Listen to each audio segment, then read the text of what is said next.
Hello दोस्तों, अगर आप हमारे चैनल हॉरिबल संडे से पहली बार जुड़े हैं तो आप हमारे चैनल को सब्सक्राइब कर लीजिए, जिससे आने वाली वीडियो आप तक सबसे पहले पहुंच सके। कहते हैं जब मौत हमारे आसपास मंडराती है तो लाख कोशिशों के बाद भी वो किसी ना किसी रूप में हमारे सामने आकर खड़ी हो जाती है। क्या कभी सुना है कोई छलावा भी किसी की मौत का कारण बन सकता है? इस कहानी की शुरुआत होती है एक छोटे से शहर में रहने वाले प्रताप से। प्रताप अच्छे खासे अमीर घराने का लड़का था। अमनवीर और राघव प्रताप के बचपन के दोस्त थे। उसने अपनी अमीरी को कभी अपनी दोस्ती के बीच नहीं आने दिया। आज प्रताप का बर्थडे था। तीनों दोस्त सेलिब्रेशन के लिए उसके घर मौजूद थे। क्या हर बार की तरह इस बार भी तेरे घर पर ही सेलिब्रेट करेंगे?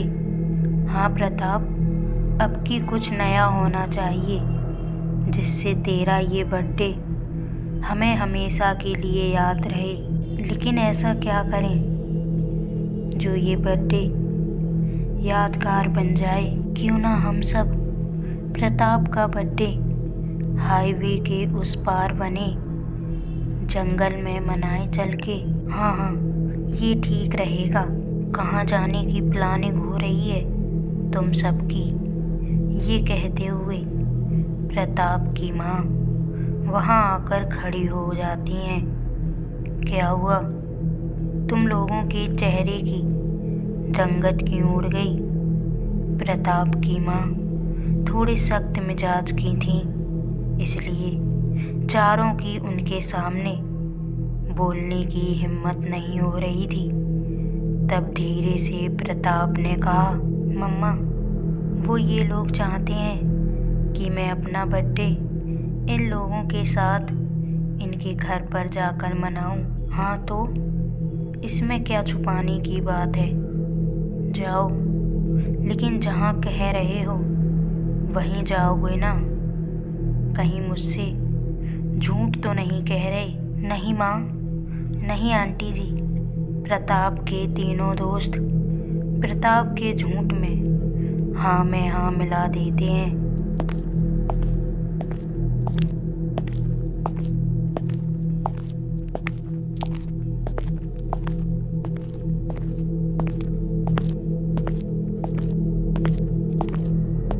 थोड़ी देर बाद चारों अपना सामान पैक कर कर जंगल की तरफ निकल जाते हैं।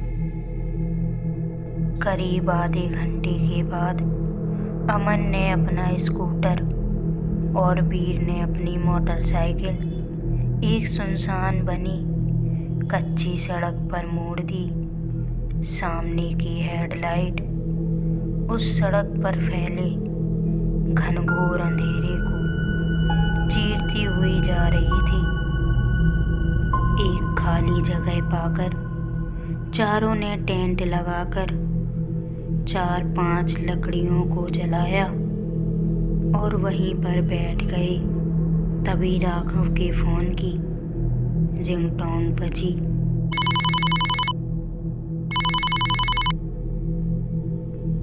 राघव के घर से फोन था। उसकी छोटी बहन की तबीयत ज़्यादा खराब हो गई थी। क्या हुआ राघव? किसका फ़ोन था? यार, मेरी बहन की तबीयत खराब हो गई है।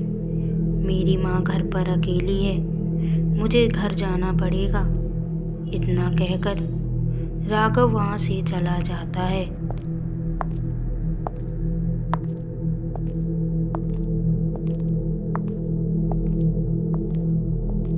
तीनों वहाँ बैठे बैठे बातें कर रहे होते हैं कि तभी प्रताप को लगा जैसे अभी अभी उसके पीछे से निकला हो।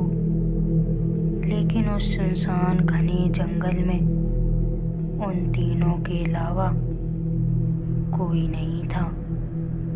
कोई जानवर होगा।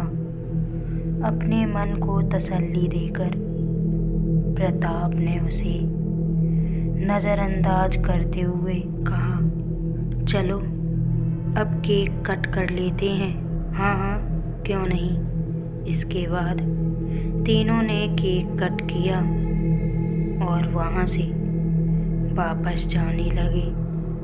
तब प्रताप ने कहा, अरे मेरी बाइक की चाबी कहाँ है? शायद कहीं गिर गई है। तुम लोग चलो, मैं उसे ढूंढ कर आता हूँ। जब प्रताप वापस आया तो उसने देखा कि राघव उसकी बाइक के पास खड़ा था। अरे राघव, तुम तो घर चले गए थे, वापस क्यों आ गए? मेरी बहन की तबीयत अब ठीक है। इतना कहकर राघव शांत हो गया। अच्छा, चल अब घर चलते हैं। प्रताप ने बाइक स्टार्ट की। राघव उसके पीछे बैठ जाता है। करीब आधे रास्ते पर प्रताप की बाइक की स्पीड अपने आप कम होती जा रही थी। प्रताप से थोड़ी दूर खड़े अमन और वीर प्रताप को जल्दी आने को कह रहे थे कि तभी अचानक प्रताप की बाइक बंद पड़ जाती है और वो गिर जाता है। अमन और वीर दौड़कर उसके पास आ जाते हैं।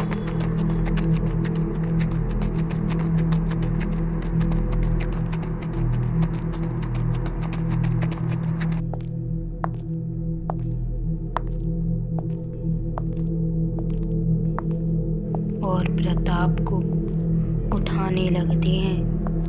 प्रताप कहता है, मैं ठीक हूँ। राघव कैसा है? देखो उसे चोट तो नहीं लगी।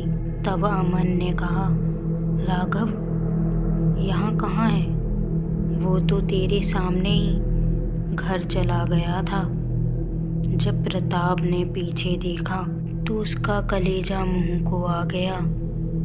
उसे अपनी आंखों पर विश्वास नहीं हो रहा था, क्योंकि पीछे कोई था ही नहीं। अमन और वीर ने प्रताप को घर छोड़ा और वो अपने अपने घर चले गए।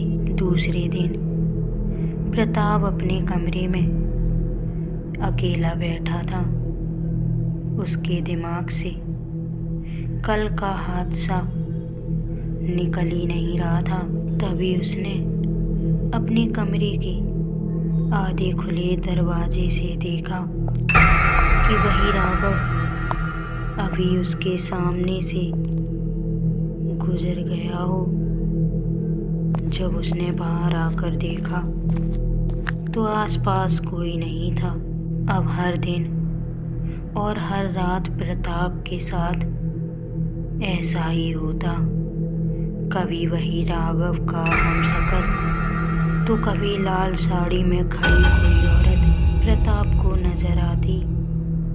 डॉक्टर के सारे उपाय कर लेने के बाद प्रताप के माता पिता एक तांत्रिक से मिले तो उसने उन्हें एक ताबीज़ दिया। उस ताबीज़ से प्रताप की तबीयत में सुधार हुआ था। अब ना उसे वो औरत दिखती और ना ही कोई आदमी। प्रताप पूरी तरह से ठीक हो चुका था। लेकिन एक दिन जब प्रताप अपने कमरे से बाहर नहीं आया तो उसके माता पिता उसे देखने गए और जैसे ही उन्होंने कमरे का दरवाज़ा खोला उनकी आंखें फटी की फटी रह गईं। उनका पूरा पूरा शरीर सन्न रह गया था, क्योंकि प्रताप उन्हें छोड़कर जा चुका था।